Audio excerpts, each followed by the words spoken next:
Family, have you subscribed to the channel? If not, what are you waiting for? Please press the red button and don't forget to like, share and subscribe. We have seen in the MADLANGA Commission, Brigadier name has come up now.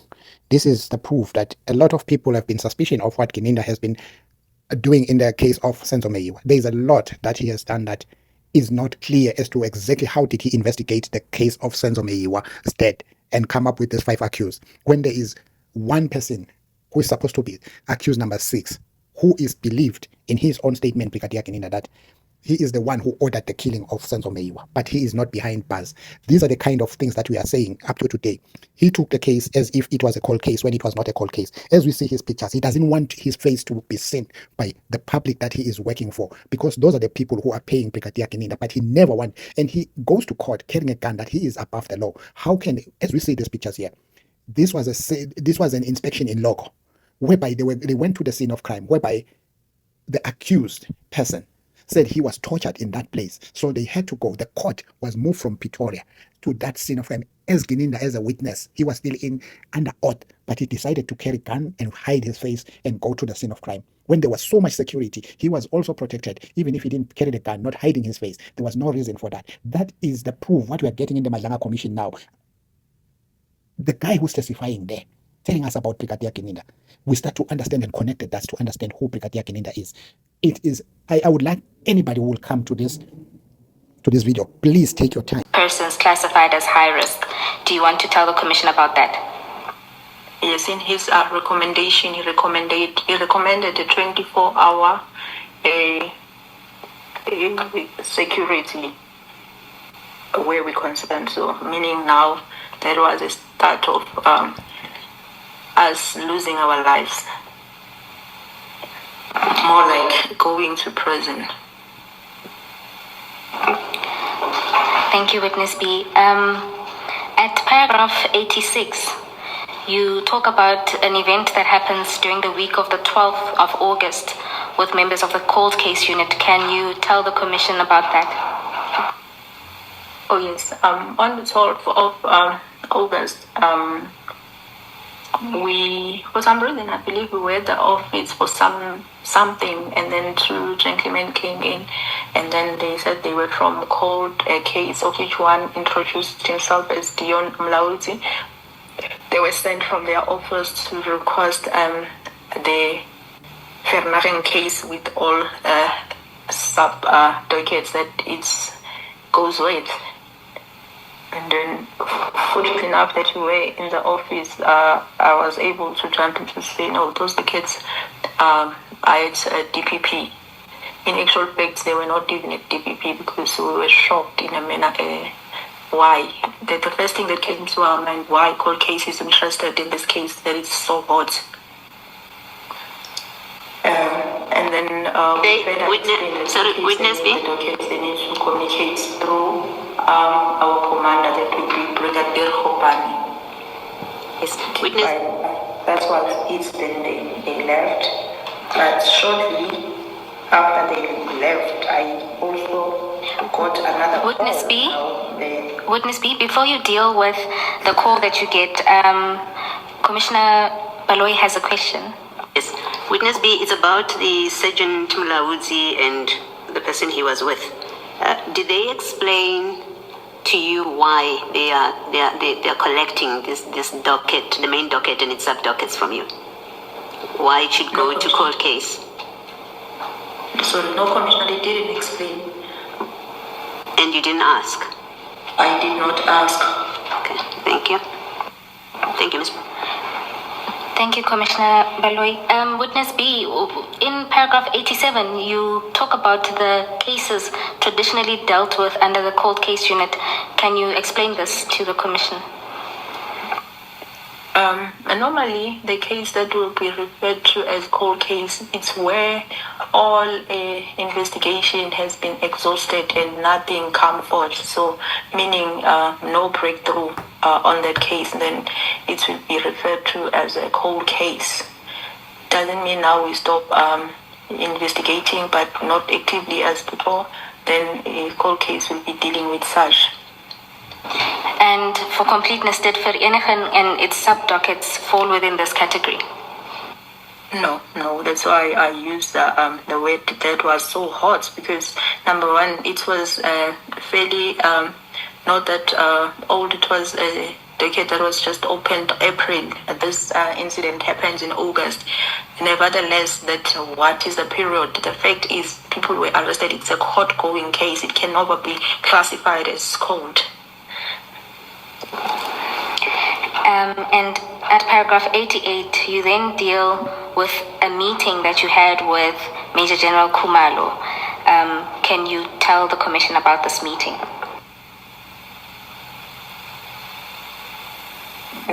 I think on this meeting, it was the first meeting that we had with the general after witness A came back from leave, and then we went and see the general. And then we spoke about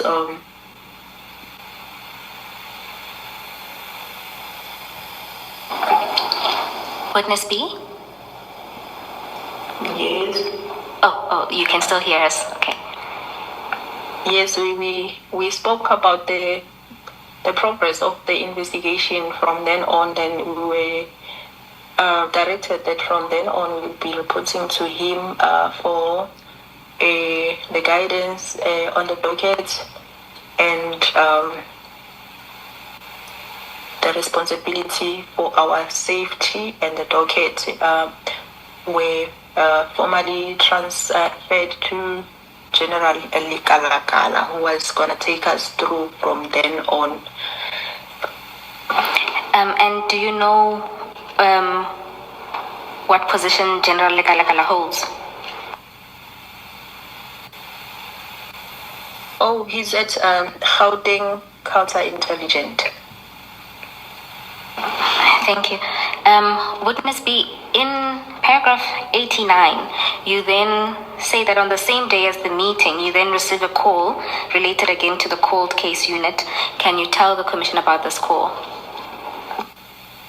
Yes, this time around I received the call from Colonel Rod, who was also requesting the very same dockets that two gentlemen came to collect previously, and I directed her to Brigadier Hopan to be the person that she refers the request to. And why did you? The Brigadier also told me so, to say anyone who wants the docket, I must just redirect that person to her. And I shared her numbers also to Colonel Rod to speak to the Brigadier. Again, you describe this interaction as unusual in paragraph 89. Can you explain why? For the very same reason, because now already the two gentlemen came to the office. I explained that the Brigadier needs to be contacted. Instead of contacting Brigadier, I still get the same call from the same office to say I must give us dockets, and I still gave Brigadier Kopane's numbers still, but I also went back to the Brigadier to alert her to say, I got this call again, however I gave you numbers, most probably they will contact you, of which it was strange, because when I get the briefing from the Brigadier, nobody ever called her. And that message from Colonel Root asking for the Brigadier's number, you deal with that at paragraph 90. Yes.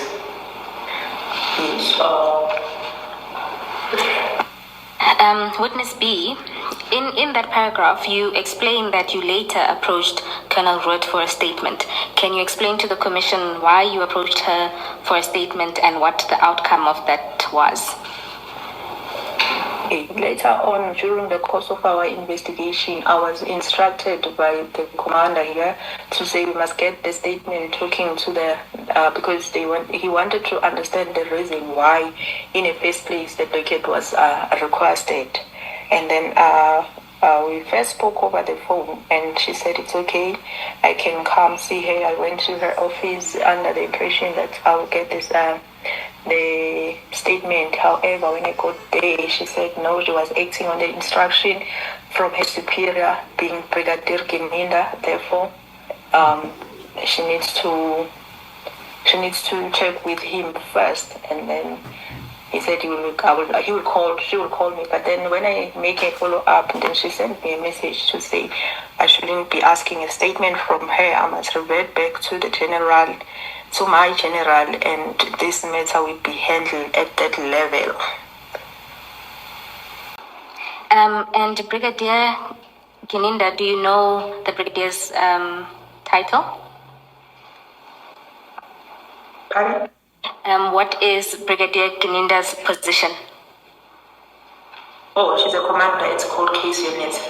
He is, sorry to say, he is the commander. And when you say that Lieutenant Colonel Root said that it should be handled at the rank of the generals, what did you understand by this? It's what we always encounter during the course of investigation. At times you get undermined because of the rank. It was more like Sergeant Beckhoff, this is not in your pay grade, therefore it would be handled at that level. Witness B, before this discussion ultimately with Colonel Root, had Brigadier Gininda expressed any interest or in any way become involved with this your investigation? I never had any interaction with Brigadier. Only time that his name was mentioned, it's when the colonel said she cannot give that statement. She needs to check with her Brigadier Gininda. That's all. That's it. She just said it, but I don't know because she said she was waiting for the instruction. But myself, I never had interaction with the Brigadier. Thank you. And Witness B, are you aware of any discussion that may have happened between your general and her general on this issue? I left it at that. I don't know. Do you know if there was ever any discussion between Brigadier Khopane, your superior, and Brigadier Gininda about this matter? No, fortunately enough, we keep tabs with the Brigadier Hope, but according to her, there was never. Thank you. Witness B, at paragraph 91, you make a note on the insistence from the cold case unit to obtain the docket. Do you want to talk to that? All I can say is that up to today, I really don't know why they needed to have this docket. Maybe there is a reason that will be at the level of the generals, as I was informed. But myself, I don't know. I don't have any explanation. Maybe let me ask a question. Do you know who would be Brigadier Gininda's general? I don't know. Okay. Thank you. Witness A, are you authorized in your position? Sorry, Witness B. Are you authorized in your position to simply hand over dockets you are working on to other units? No, not at all. Without the blessings of my commander, I can't do that. You would have to obtain permission from your commander. That's correct. Thank you, Commissioners. And ordinarily, under what circumstances would the dockets be moved from one unit to another? Normally, when we have interlinking cases, maybe, and then you'll find one unit obtaining the docket from one to another, but normally the one that will seek dockets from another is the one that is having an active investigation that is at court. Maybe when you find linkages, then you'll go obtain from other units in order to place them at the court roll, because they will be there more like cold, because it won't be a court going. But when you investigate, like let me say sense in this one. This docket has demanded us to have more dockets through linkages in terms of you may find that the other docket is also implicating the same accused that you already arrested, but it can never be that you take the active one to the one that is not yet at court. Where was the I-20 Hyundai hijack from? Was it Sunnyside? That's correct, Commissioner. And so ordinarily that hijacking would be investigated by the police station under which Sunnyside falls, whatever the police station is. That's correct. Yeah, and that docket, is it not with you now or not? It is. Oh yeah, so that's one example. All right, thank you. I think I get the picture. Thank you. Let me just follow up on that. Witness B, who makes the decision and who is entitled, not name, who makes the decision that a docket must now go to cold case unit? Good question, Commissioner. Honestly, I don't want to answer on something that I don't know of. I don't know. But while you're at that, I don't know when the docket is declared is going to the cold case. I want to make mention of one of the cases that subsequently are at court. There's one case that was in socials. It was declared cold. But when now the linkage is emerged, I didn't find it at cold cases. I find it at still within IO. So I don't know when is that decisions are made and when. I have no idea of that process. Is it possible, from your knowledge and experience, that the cold case unit can declare a docket to be called and then come and ask for it in the way that they've done with you? No, Commissioner. I mean, like an active court docket, it can never be at any stage declared as cold. Cold means there's no linkages, there's no court going, nothing is happening, there's no leads. All the investigation has been exhausted. Maybe let me just try to clarify my question. My question is, does the cold case unit declare dockets to be called and then come and get them from wherever they are kept otherwise? It's really difficult for me to you don't know to talk on what happens in court case because I have no idea. All right, thank you. Witness B, this request from the cold case unit, did they only ask for the Vereniging Meda docket or did they ask for other dockets that you're in possession of? It was Vereniging and all its babies. Sorry, say that again, all its? I said it's babies. I meant to say sub-dockets. Just for completeness, can you tell us what those are? Oh, it was Vereniging 275 of 4/2024, Kleprofur 77 of 4/2024, Bramley 149 of 4/2024, and Sunnyside 286 of 1/2024.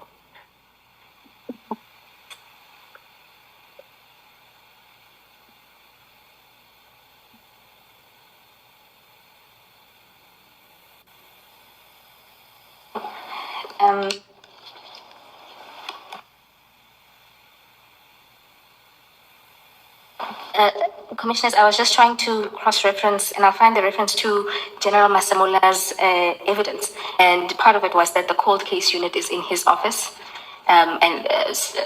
Commissioner Barrow, this is in reference to your question who Brigadier Gininda reports to. But we will communicate the reference.